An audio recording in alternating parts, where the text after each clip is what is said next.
क्या आपने कभी सोचा है कि सावन आते ही महिलाएं हरी चूड़ियां क्यों पहनती हैं? क्या इन हरी चूड़ियों का संबंध स्वयं माता पार्वती और भगवान शिव से है? कहा जाता है कि इसके पीछे माता पार्वती की भक्ति, प्रेम और अखंड सौभाग्य से जुड़ी एक सुंदर लोक मान्यता है। आइए सुनते हैं सावन की हरी चूड़ियों से जुड़ी यह मनमोहक कथा। बहुत समय पहले हिमालय की पुत्री माता पार्वती ने भगवान शिव को अपने पति के रूप में पाने का संकल्प लिया। माता पार्वती भगवान शिव को अपने मन से पति मान चुकी थीं, लेकिन भगवान शिव संसार की मोह माया से दूर कैलाश पर तपस्या में लीन रहते थे। माता पार्वती ने भी भगवान शिव को प्रसन्न करने के लिए कठोर तपस्या शुरू कर दी। वर्षा ऋतु आई, चारों ओर धरती हरी भरी हो गई। पेड़ों पर नई कोंपलें आने लगी, फूल खिलने लगे और प्रकृति जैसे स्वयं माता पार्वती की तपस्या का स्वागत करने लगी हो। माता पार्वती उसी हरियाली के बीच भगवान शिव का ध्यान करती रहीं। दिन बीतते गए, बारिश आती रही, लेकिन माता पार्वती की तपस्या नहीं रुकी।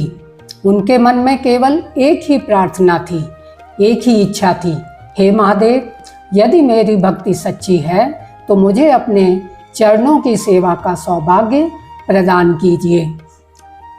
भगवान शिव माता पार्वती की तपस्या और भक्ति देखकर प्रसन्न हुए। उन्होंने माता पार्वती को दर्शन दिए और कहा, देवी, तुम्हारी भक्ति और तपस्या ने मुझे प्रसन्न कर दिया है, तुम्हारी मनोकामना पूर्ण होगी। माता पार्वती की आंखों में खुशी के आंसू आ गए। भगवान शिव ने उन्हें अपनी अर्धांगिनी के रूप में स्वीकार किया। इसी कारण सावन का महीना शिव पार्वती के प्रेम, भक्ति और मिलन का प्रतीक माना जाने लगा।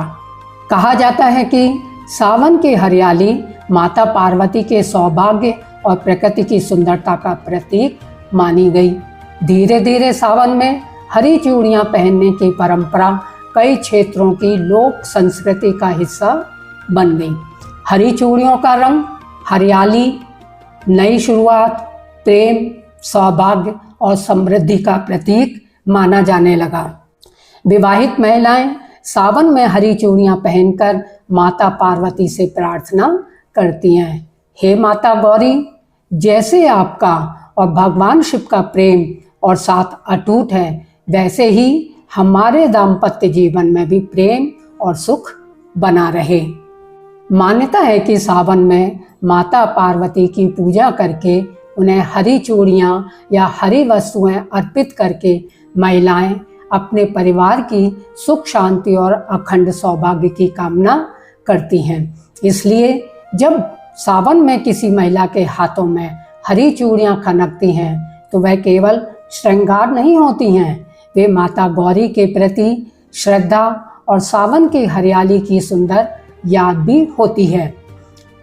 इस कथा से हमें यह सीख मिलती है कि सच्ची भक्ति में धैर्य और विश्वास सबसे महत्वपूर्ण है। माता पार्वती ने भगवान शिव को पाने के लिए कठिन तपस्या की, लेकिन उन्होंने कभी अपना विश्वास नहीं छोड़ा।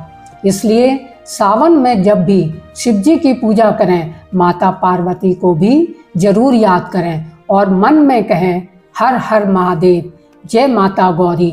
हे शिव पार्वती, हमारे जीवन में भी प्रेम, सुख, शांति और सौभाग्य बनाए रखना।